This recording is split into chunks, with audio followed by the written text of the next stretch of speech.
Women should remain silent in the churches. They are not allowed to speak, but must be in submission, as the law says. If they want to inquire about something, they should ask their own husbands at home. For it is disgraceful for a woman to speak in the church. Samuel said to Saul, I am the one the Lord sent to anoint you king over his people Israel. So listen now to the message from the Lord. This is what the Lord Almighty says. I will punish the Amalekites.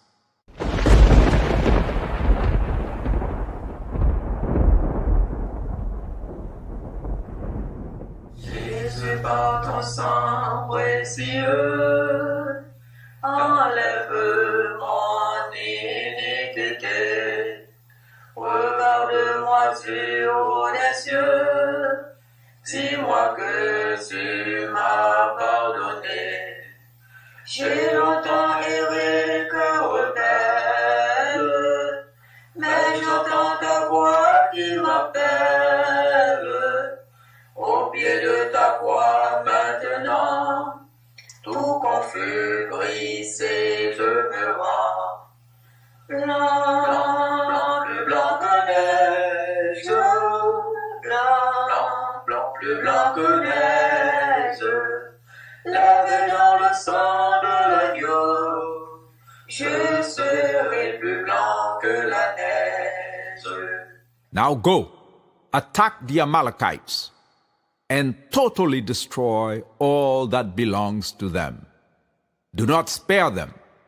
Put to death men and women, children and infants, cattle and sheep, camels and donkeys.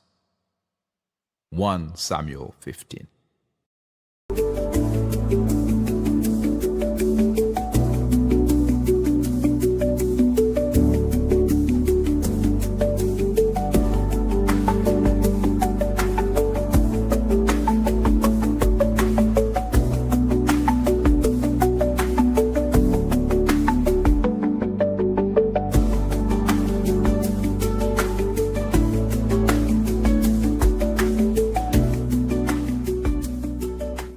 Greetings, greetings, greetings. It is our distinct pleasure and privilege to welcome you to this 14th episode of God is Not White, our investigation or our exploration of the relationship that we Africans have with the Christian religion, the Judeo-Christian faith. And so we've covered a few items in the past weeks. And this evening again, we have a set of slides to share with you. And we hope that you are going to like, share, and spread the word with regards to this program, God is Not White. I remind you that you can go on my website, jafricahaiti.com. You reach the same if you type godisnotwhite.com. And when you reach there, there is one item where you can click God is Not White, and you will find all of the programs that are aired. And then once a program has been aired, I try to put it on at least the next day. And so you will never miss anything. So you can watch it on YouTube, you can watch it live on Facebook, but you can also go on the website, jafricahaiti.com, to catch up if you've missed anything at all. And so this evening, we have a program that is slightly different in that we are really going to be speaking about an idea, a set of concepts, one of which that I have developed over the past few years called Remanbre, and we'll discuss that in the third part. But we will begin with restitution and reparations. And so I really hope that folks who are connected to the program will actively participate, asking questions, making comments. provide references, recommendations for follow-ups, because this is really an active file. There's a lot happening, and we hope that your contribution will help us move further ahead on this important file. Those of you who are tennis fans, or even if you're not, you might have heard Naomi Osaka, who's multi times champion in her field, who was playing in Miami. And she made a statement in response to French folks who are asking for the Statue of Liberty, to be brought back to France, because they don't like the current president of the United States. And Naomi Osaka took the opportunity to remind the French that since we are talking about people returning what doesn't belong to them, France should return to Haiti the money that it had stolen. And so this is known as restitution. We're going to be talking about that this evening. In the previous weeks, we covered twin deceits, to look at how the idea that God is white and whiteness is godly has permeated the colonial and neo-colonial space. We took a look at the contrast between God and religion as we understand these to be. We talked about the fact that Christianity, Judeo-Christianity, as it has been introduced to us Africans of the continent and of the diaspora, is really a dictatorship of old white men in long robes. And still on that same theme, we had seen how it is really their words, their votes, their book, their Jesus for their purpose. And so we talked about the history of Christianity, how it came into existence. We talk about some of its key people, such as Paul of Tarsus and um, Constantine, and why, by the evidence of history, we can say that Paul was a Roman spy, that Paul was Christian, but not Jesus.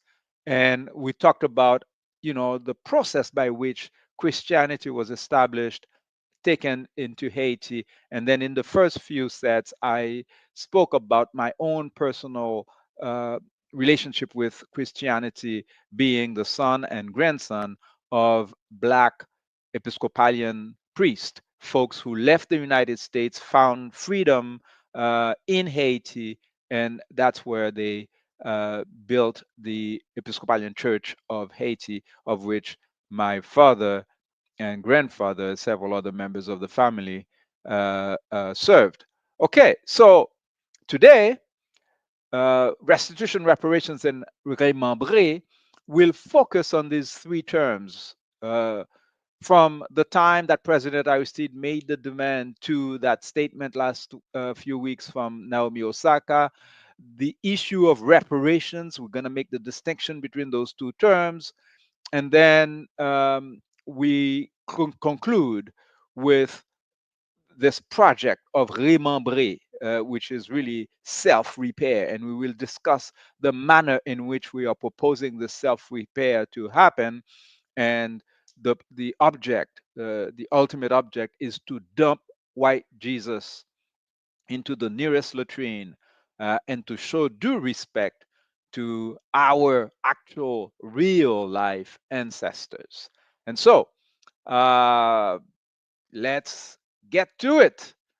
We really reiterate the call for you to help us make this go. So if you are on the website, if you are on YouTube right now, click on subscribe so that you can get our material. We produce material in English, en français, and dans langue natif natal nous, créole haïtien, rek.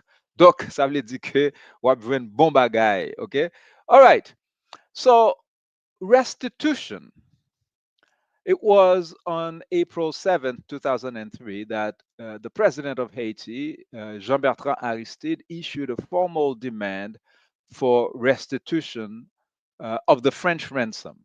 We will mention exactly what that French ransom was, but as you can see from this quote, that President Aristide made that statement that because slavery was a crime against humanity, we need one, restitution, two, reparations. We had to pay 90 million gold francs to France. Today, we demand at least the capitalized amount for the year 2003, that is 21 billion US. And you will see later on how they went very precisely to calculate the value of that ransom in 2003 time. Well, the man you see to the right with the other glasses is Patrice Lumumba, Prime Minister of the Congo, the first Prime Minister of the Congo after liberation from the Belgian colonizers. He took similar stands to that of President Aristide in 2003. That is, he insisted that the riches of the Congo serve the people of the Congo rather than the colonial, uh, enslavers and barbarians who had invaded Congo. Well, the Congolese called upon their cousins, their white cousins in the United States, in England, and Canada. They all conspired. They kidnapped Prime Minister Patrice Lumumba. They used the United Nations as a vehicle to facilitate the capture of Patrice Lumumba. And in January 1961, January 17th, 1961, they murdered the 35-year-old Patrice Emery Lumumba, and they dissolved his bones in acid. President Aristide did not know a similar fate, but right here in Ottawa, from where I am producing this show, he made the request on April 7th, 2003, but just a few weeks before that, January 31st, February 1st, 2003, a set of white diplomats met in Ottawa here, and they decided that they're going to put Haiti under UN tutelage and they're going to conduct a coup to overthrow the president because they had already had some issues with the fact that he was implementing social justice policies in favor of the black majority rather than catering to the white mafia that controls the economy of Haiti in cahoots with white mafia or corrupt politicians in the United States, Canada, and Europe. And so President Aristide did not last long. He never managed to finish a term in office. His first term was stopped by a coup 7 months after he took office by Papa Bush, H.G.W. Bush, the former CIA director, who became president of the United States in 1991. And after he made that restitution demand, he was overthrown a second time after 3 years in office. And since 2004, since that coup of February 29th, 2004, Haiti is governed by blackface puppets while the country is under formal UN occupation. Okay, so this is what happens when black people stand up and demand justice for their people. This is not, a single occurrence, as I mentioned. If you look at the history of Haiti, as we had, glanced over it in previous episodes, um, you could see that this is a natural type of reaction of the so-called white world towards the Africans who stand up for themselves, whether on the continent or outside of the continent. So when Haiti took its independence or declared the space to be free of slavery on January 1st, 1804, the whites were already conspired. And so Charles X, that you see here, this guy was king of France. He sent an armada to the waters of Haiti because by that time the army of Haiti had really been depleted. The Americans, the French, the Spanish, they were all, doing all kinds of actions to, isolate Haiti with embargoes so that these Africans cannot trade, etc. And so that ransom was demanded at gunpoint on April 17th, 1825. The estimation was 150 million gold francs for a territory 22 times smaller than Louisiana. Louisiana, that was at the time 1/3 of the United States, for which they only demanded, ask 80 million gold francs so that they would turn over Louisiana to the United States. But for Haiti, which was 22 times smaller, they demanded 150 million gold francs. So, of course, that was extortion. And this wasn't a single occurrence. I highlight here the fact that Haitian Emperor Faustin Soulouque refused to pay the French ransom. This is very important because oftentimes when they tell these stories, they don't mention the fact that there's always been resistance. Black people have never been, cowards who just let, the European criminals walk all over them. No. And when Faustin Soulouque told the French Amiral Duquesne, the hell with you, I'm not paying, I'd rather go to war. And since the French at the time was really bluffing, he actually had to go back to France without collecting at that period. And then, of course, the whites regrouped and then put more pressure on Haiti, and the ransom collection restarted. Um, but like I said, it's not just the French. Gunboat attacks happened against Haiti from Germany, from Spain, from Britain, from the United States, and from France. And then eventually the United States invaded in 1915, occupied the territory, and you had all kinds of dictatorships that were established with the help of the CIA, which, for instance, trained the Totomacoutes of Duvalier.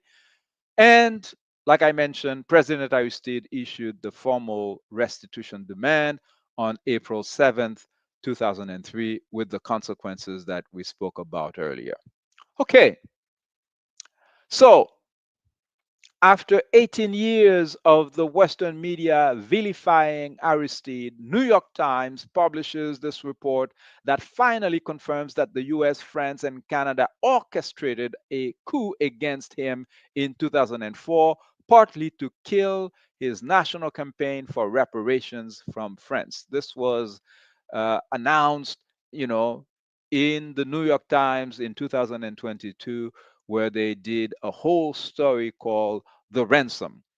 But to speak about the importance of that ransom collected by the French and its impact on the people of Haiti, I will move to a couple of quotes from author now with the ancestors, Randall Robinson, who in his book, An Unbroken Agony, Haiti from Revolution to the Kidnapping of a President, where he's actually giving context that is very important and to understand also the role that the church, okay, played even in this particular crime.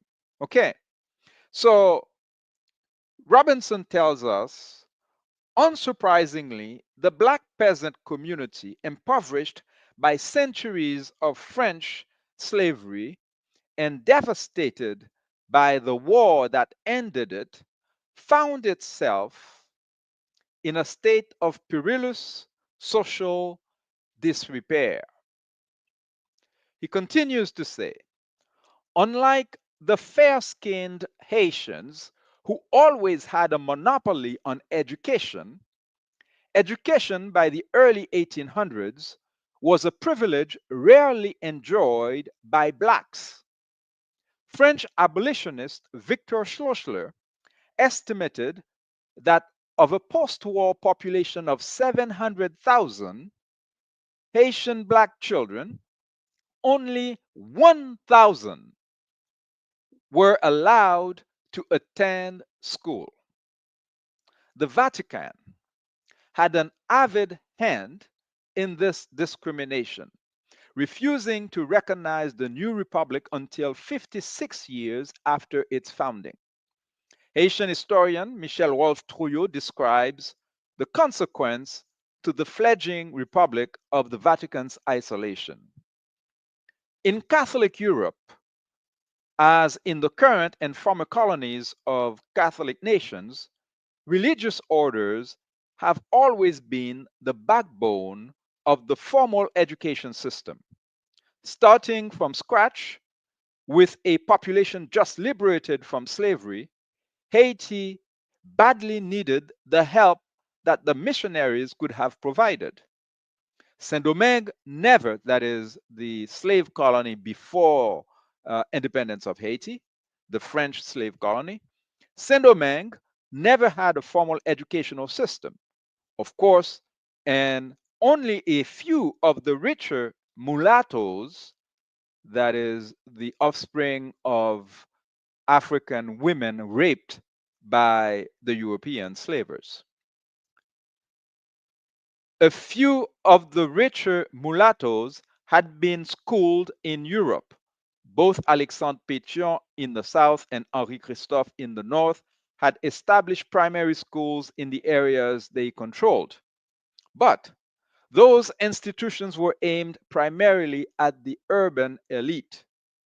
By the time church schools were finally created after the 1860 Concordat with the Vatican, in which the Vatican formally recognized Haiti, these urban elites had already tuned the education system so that it would serve their needs exclusively.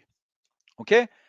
Now, to understand further, I really encourage you to check out the series by the United Nation, the New York Times articles of 2022, where they also explain how, although it was the light skin, or what I hate the stupid term mulatto, but you understand, these were the people who were ruling Haiti at the time.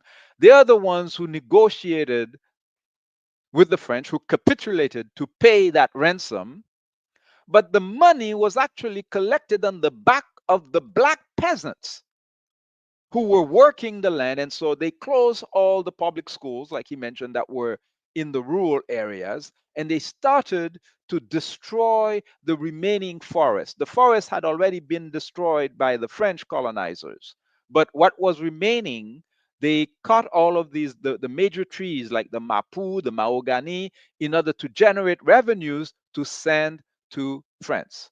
And actually, I need to take another look at another quote from Randall Robinson to talk about the impact of that collected ransom, because it's very important. I mean, they say 1 in 8 French people were, their lifestyle was subsidized by the Africans of Haiti during the collection of that ransom. So on page 22, Randall Robinson in An Unbroken Agony tells us, as late as 1915, 111 years after the successful slave revolt, some 80% of the Haitian government's resources, 80%, were being paid out in debt service to French and American banks on loans that had been made to enable Haiti to pay reparations to France. In 1922, 7 years into a 19-year American military occupation of Haiti that resulted in 15,000 Haitian deaths, the United States imposed a 16 million loan on the Haitian government to pay off its debt to France. The American loan was finally paid off in 1947. Haiti was left virtually bankrupt, its workforce in desperate straits. The Haitian economy has never recovered from the financial havoc France and America wreaked upon it during and after slavery. And so, Randall Robinson, like I said, is, you know, someone very special. He wrote The Debt, What America Owes to Blacks. He decided to leave the United States and move to St. Kitts, the country of his wife. And the esteemed scholar and brother um, joined the ancestors a few years back. But he describes in his book how exactly he was in communication with the president of Haiti while his country of birth, the United States, okay, was organizing the kidnapping of the black man who stood up for himself and his people. Anyways, let's proceed with the presentations and the jingle that the president of Haiti and his team had put out to promote the restitution demand as this became very popular, not only in Haiti, but throughout the world, especially in the Caribbean, where people were leading reparations movement for years, but the restitution request from Haiti is a low hanging fruit because the estimation of its value is straightforward. The year that they started, I mean, this is armed robbery. They showed up with their guns, they pointed it to the National Palace, and they demanded the money. That's thief. Okay, so thievery. And so let's watch the jingle. It's very brief and quite self-explanatory. Réparation, restitution à demander. Célébration, du centre de l'indépendance. Que c'est 1 milliard, 685 millions, 135 000, 171,48. La France paye $1 moins pour péter l'indépendance. Réparation, restitution. La France calme $1 moins pour péter l'indépendance. Réparation, restitution. La France paye $1 moins pour péter l'indépendance. Réparation, restitution. La France calme $1 moins pour péter l'indépendance. Réparation, restitution. La France calme l'argent moins pour péter liberté. Réparation, restitution. Indeed. And so this was a momentous request, and we will now go back to the history so that we can talk about how it progressed from there. Restitution is a request that in the modern times, I can trace my own participation in it since August 1999, when I issued a challenge to then President of Haiti, René Garcia Préval, who was going to attend the meeting of La Francophonie, or the meeting of French and and representatives of countries that were colonized by France. And this meeting was happening in Moncton in Canada. And then I wrote in my blog, Cause Nefta Cause Frais, which was on Henri Deschamps' platform at the time, iPortNet, a challenge. And I started sending letters to President Préval, to the ministers of foreign affairs, Fritz Longchamp at the time, and to Boutros Ghali, Secretary General of the United Nations at the time, and said that, and of the Francophonie at the time, sorry, and said that no, Haiti will refuse to enter the new millennium and to continue to be part of ridiculous clubs like the Francophonie unless France pays the ransom that it collected from 1825 forward. President Preval received the communication, but he came to the Moncton meeting, which was happening in early September 1999, and he chickened out and did not make the request. This did not stop us. In 2001, for those of you who've been following the reparations movement, you're aware that before the 911 matter, what was really in the news in early September 2001 was the Durban conference, where people from around the world gathered and said to the former colonial powers, it's time to pay up. You've spent all of these centuries living off the bones, the back, the sweat, the blood, the breast milk of Africans. Now it's time to pay up. And instead of them paying up, they ganged together and boycotted the conference in Durban, South Africa. Meanwhile, here in Canada, there was a meeting, a soccer game between the Haitian team and the French team during the Francophonie games that were being held in Ottawa. And so a group of us went and we opened a large banner saying slavery, reparations, shame. And then we distributed a pamphlet which talked about the ransom and the necessity to make restitution. And so the movement continued. What is important for folks to realize is that it will continue, and they will not be able to silence us just because they had kidnapped the president of Haiti. Okay? To make the point again, in 2005, precisely on May 18th, 2005, we went in front of the French embassy with the restitution demand, with signatures of people from all around the world who were saying, yes, President Aristide was right, and it is time for France to pay the long overdue reparations. And so I will share with you a brief video of how it happened. Nous ne voulons plus que de jeunes meurent de malnutrition, de faim, de polio, de typhoïde, de malaria, parce qu'ils n'ont pas assez d'argent pour se nourrir, alors qu'ils ont 22 milliards de dollars qui sont en France et qui accumulent de l'intérêt sans rien faire. Donc, Kevin d'Haïti remet officiellement la pétition à l'agent Laflamme de la GRC. Il va le remettre. Et vous confirmez, M. Laflamme, que vous allez le donner aux responsables de l'ambassade de France. Réparation, restitution pour Haïti.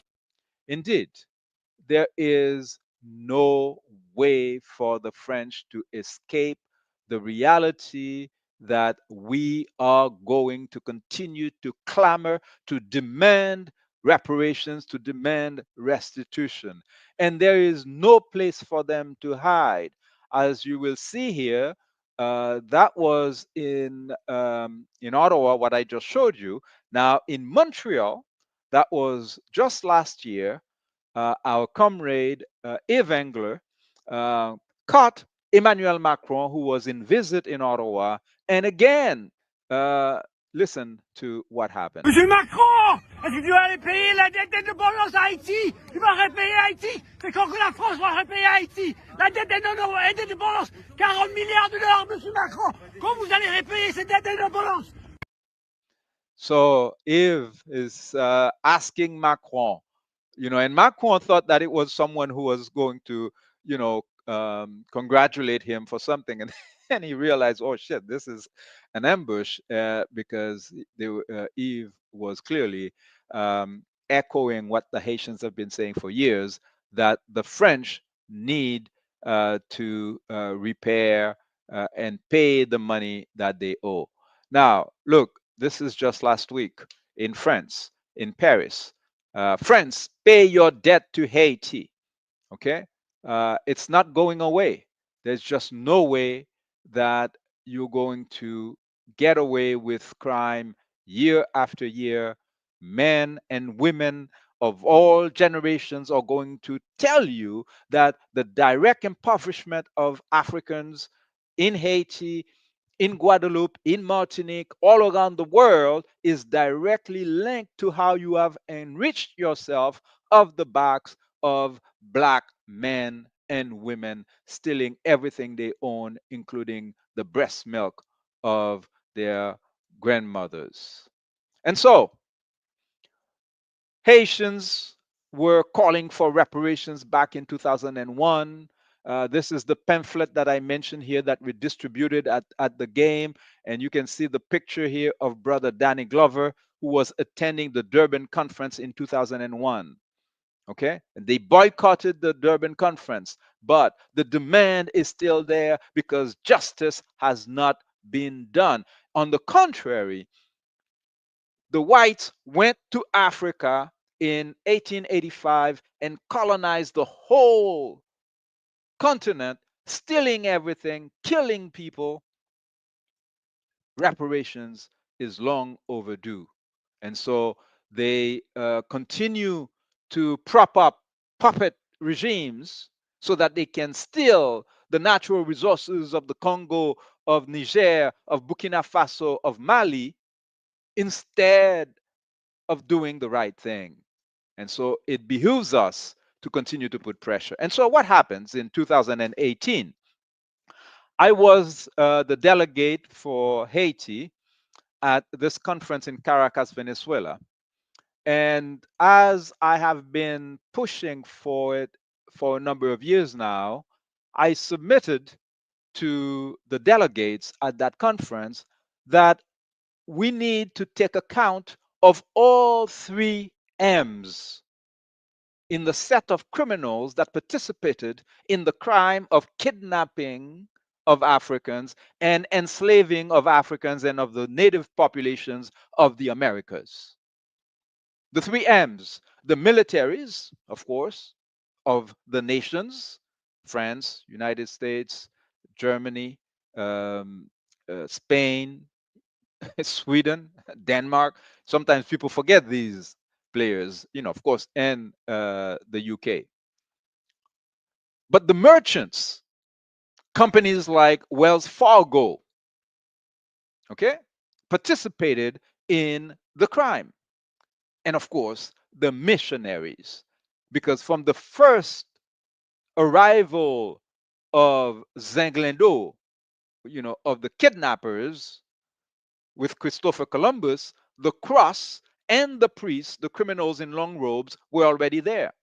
And so it's all three of them that need to be held to account. And I was pleasantly surprised when Sister Comrade Norma Romero, president of CONADE-CAFRO, read the Venezuelan declaration in support of reparations for the indigenous peoples of Africa and of the Americas, that all three Eurocriminal M's were duly identified for prosecution: the militaries, the merchants, and the missionaries. And so, Viva Zapata! And President Hugo Chavez, was always proud of his African roots. And President Maduro is leading a number of meetings on reparations. That's a very important thing, because it's very important for us to always remember it's not just the Africans or the native peoples of the Americas. It's together. We need to lead this battle for justice. And of course, this concerns descendants of the Europeans as well, who want to do the right thing. Remanbre. And so at that conference in Caracas, not only did I propose that we focus on the criminals, the slavers in long robes, because the church had its own set of people that it enslaved. The church stole immense amount of properties and territories during the colonial and the neo-colonial period, and so they are definitely part of it. But what I proposed is that we work on self-repair. What does that mean? In the previous weeks, I talk about the psychological impact of um, growing up looking at white Jesus, white Mary, and all of these stupidities of imaginary people or entities that never existed, and that just engulfs our lives and take the space that belongs rightfully to our real ancestors. But then where are Africans going to find the resources to go through, psychological consultations for reparations of their souls, of their spirits? Well, I'm saying we already have it. It's the churches. We need to force the Holy See Inc., that corporation where its officers are sitting in Rome, in the Vatican City. We need to force them to relinquish the keys to all of these properties and to return them to the native peoples of Africa and of the Americas. And when it is in communities in other places like Europe, in North America, to the Black communities and the indigenous communities, so that we can transform those churches. And inside of those churches, we will transform it so that they are appropriate places for people to regain their consciousness. I know there are people who say, well, there are other ways that this can be done. So, for instance, now the church is considering having a black pope. Get the hell out of here. That's not a solution. That's actually further entrenching into the crime. Putting black faces in the corporation of criminals is not going to make it any better, any more than having Barack Obama in the White House dropping bombs on pharmacies in Africa, or having those ridiculous black people who are at the UN voting against the Palestinians, or having Michael Jean, the black Haitian woman, becoming the Governor General of Canada, representing the Queen of England, and fetching her to go to Africa, asking the Africans to ask for forgiveness for their participation in the so-called transatlantic slave trade. First of all, there was no trade. Europeans built those ships in Europe. You committed the crime. You masterminded the whole thing, and you benefited from it from generation to generation. So don't try to escape your responsibility by taking a black woman to go to Africa to go lecture Africans because a few Africans were too cowardly to fight. That obscuring the truth. And so African people need to stop being excited about some, black person entering the White House, entering the Canadian Parliament or the French Parliament. That's not progress. What we want is for the impoverished people of Mali to have access to the uranium of Mali, to the gold of Mali. The impoverished people of Bolivia who are living in the mountains there, where all of the lithium is, to have access to their lithium. It doesn't belong to Elon Musk. It belongs to them. And so reparations through Remanbre is what we're talking about. They can have a black pope, whatever pope they want. What we're calling for is for their business to shut down and all of the resources to go to the victims. And this is not radical. This is actually way late in the game. It should have happened long time ago. Because as you can see in that image there presented, When they were collecting that ransom from the people of Haiti, they were literally stealing Haiti's breast milk. This is the equivalent of the nation's breast milk, because the nation was young, it had no friends, it was surrounded by white supremacist entities, enemies, slave driving nations. The British had stolen Jamaica to the north of Haiti. Okay, they had Cuba that was stolen by the Spanish, Puerto Rico by the Spanish. No friends around, and the other nations were building their infrastructure. That was the time of the Industrial Revolution. People were building highways, big cities, etc. Meanwhile, Haiti was feeding the French. And so that's the breast milk of Haiti. Just like when the African woman was on the plantation, the white child was breastfeeding and the white woman was, whatever around. She didn't have to breastfeed, but the African woman was leaving her own baby malnourished, dying, watching while this white child was suckling her own mother. Theft. We need to move to a different paradigm. It's not progress when you are just going around invading people's lands and stealing what they have. It's not just Donald Trump doing it. The whole of Europe was established on that. Canada was established on that. We need to come to terms with it. Where is the black population of Argentina? Murdered, genocided.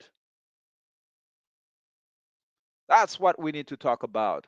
And so, when we will get those churches, the keys to all of these properties currently owned by the Holy See Inc., that corporation based in the Vatican, from the Church of England, from other Protestant churches that participated in the crime. Okay, the companies, the legal entities that are in countries right now, whether it is France, the United States, Spain, etc., then all of these buildings will become healing centers, Remambre.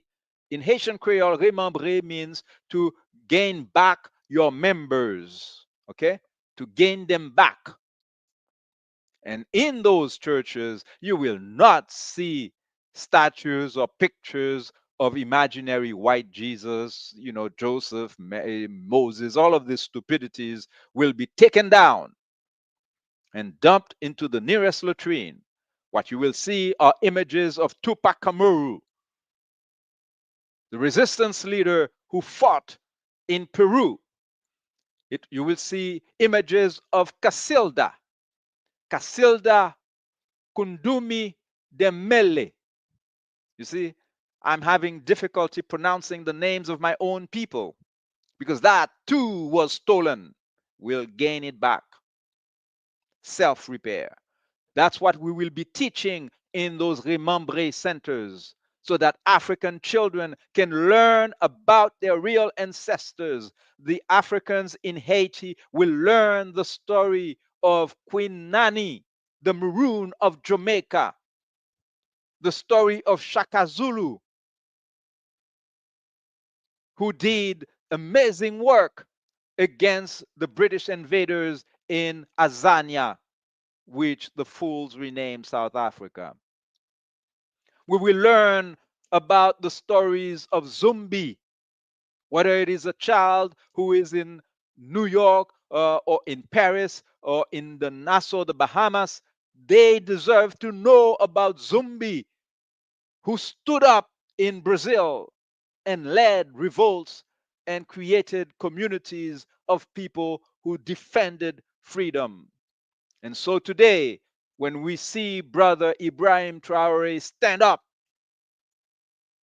so majestically, so beautifully, so elegantly, so black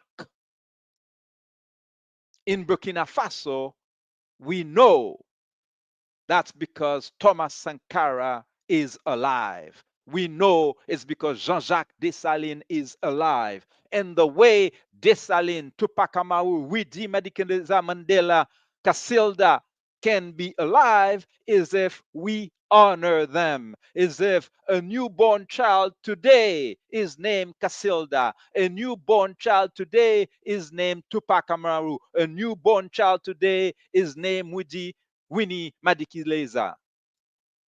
It's our responsibility to honor our real ancestors. When the criminals claim to be worshiping the God of Abraham, Isaac, and Jacob, that's their business because Abraham, Isaac, and Jacob is their ancestors. It's not my ancestor. Do you, we will do us.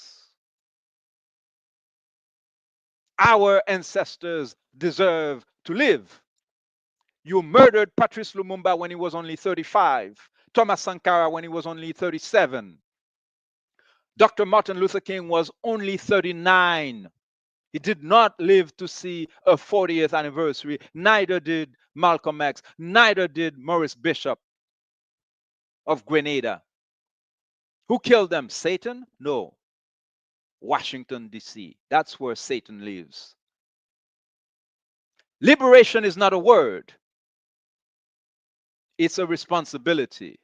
And Dessalines left that responsibility to us, and he warned us not to be complacent because the work is not finished. Standing there in Brazil, in Salvador de Bahia, at the feet of Zumbi,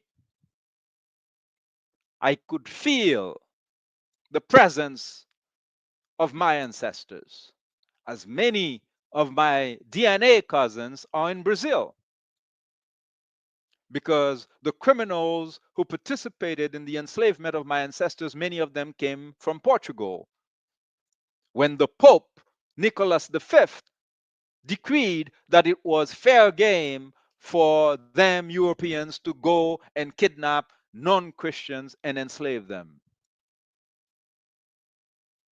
How many Haitians have the ability to travel to go to Brazil?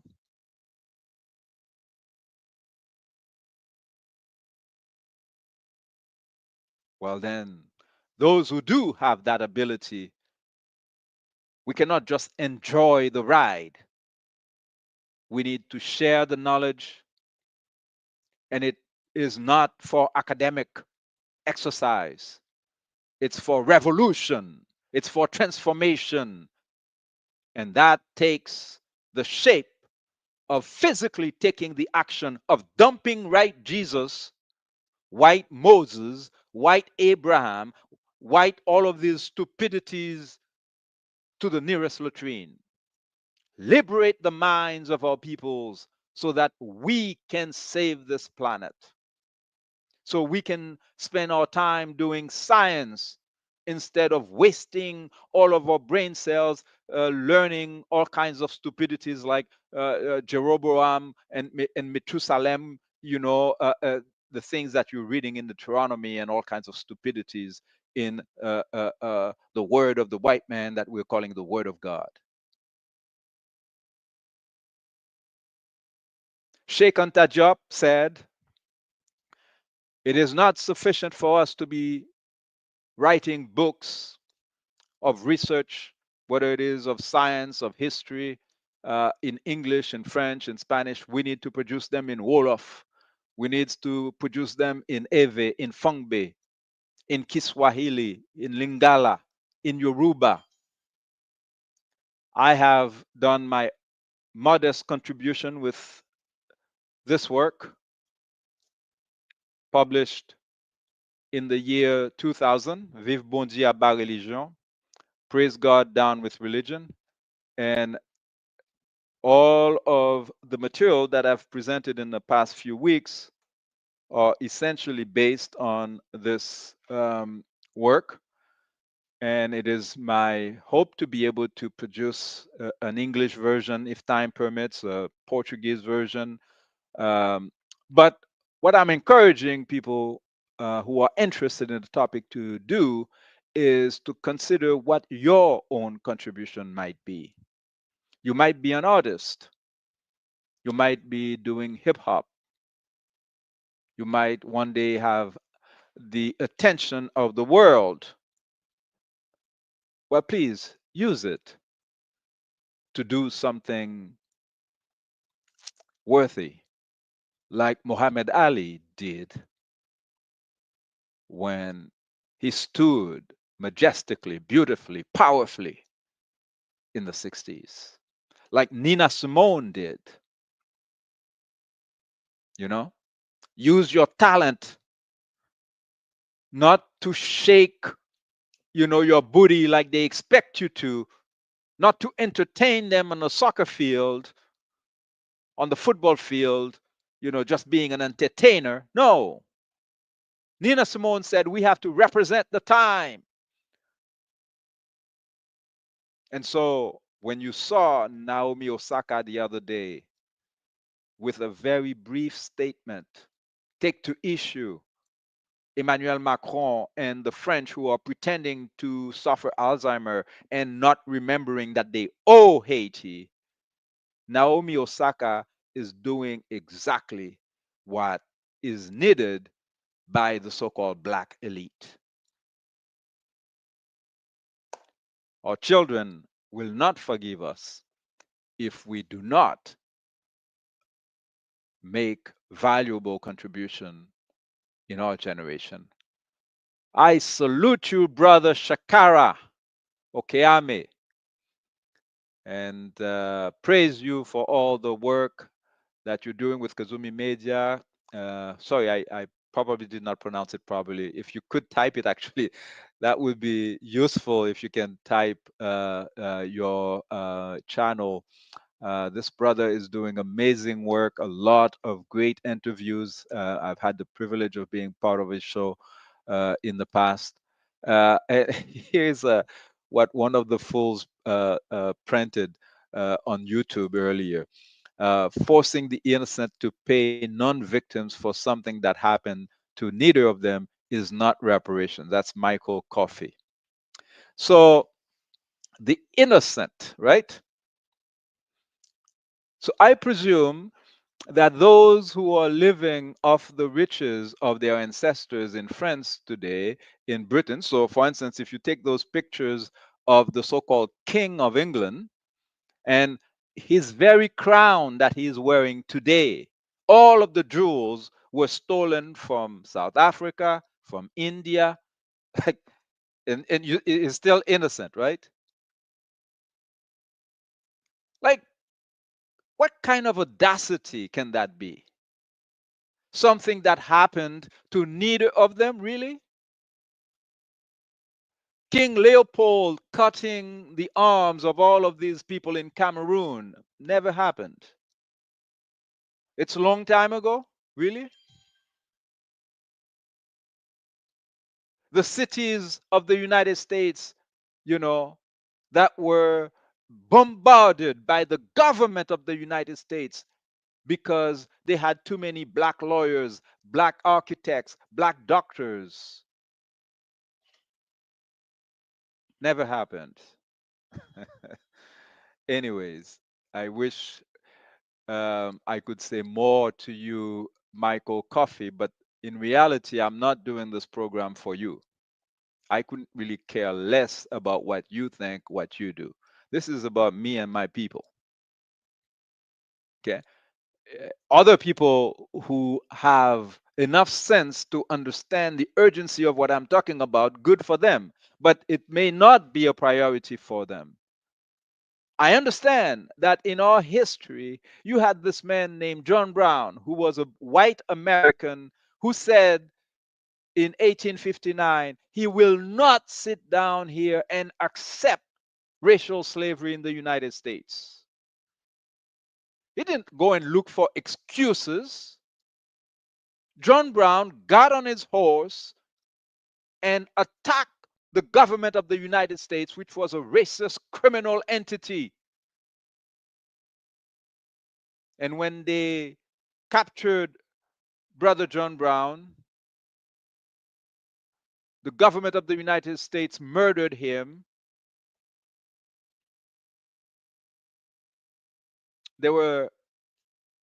There's this painting of, engraving of a black woman bringing her child to go and kiss John Brown because there was genuine,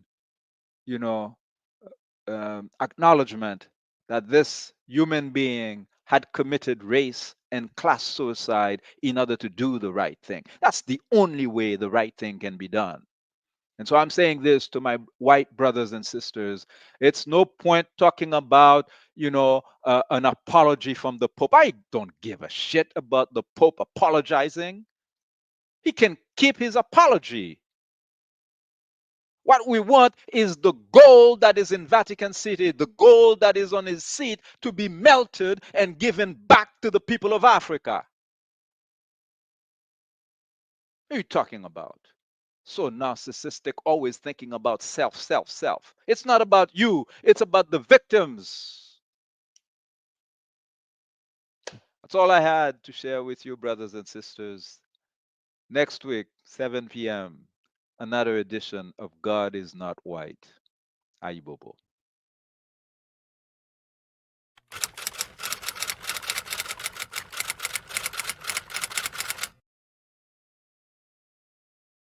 Women should remain silent in the churches. They are not allowed to speak, but must be in submission, as the law says. If they want to inquire about something, they should ask their own husbands at home.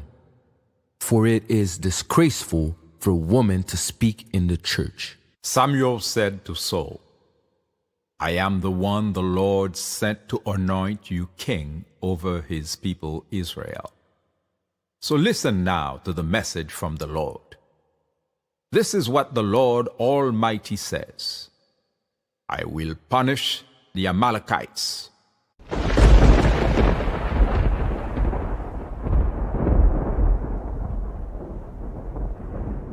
Jésus, par ton sang précieux, enlève mon iniquité.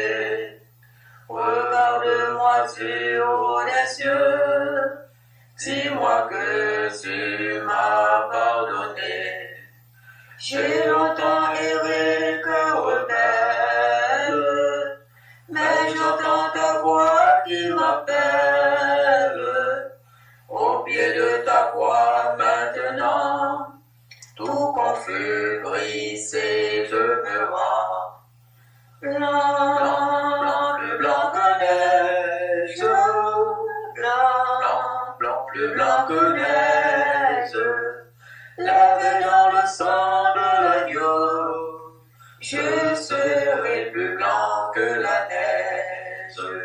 Now go, attack the Amalekites, and totally destroy all that belongs to them.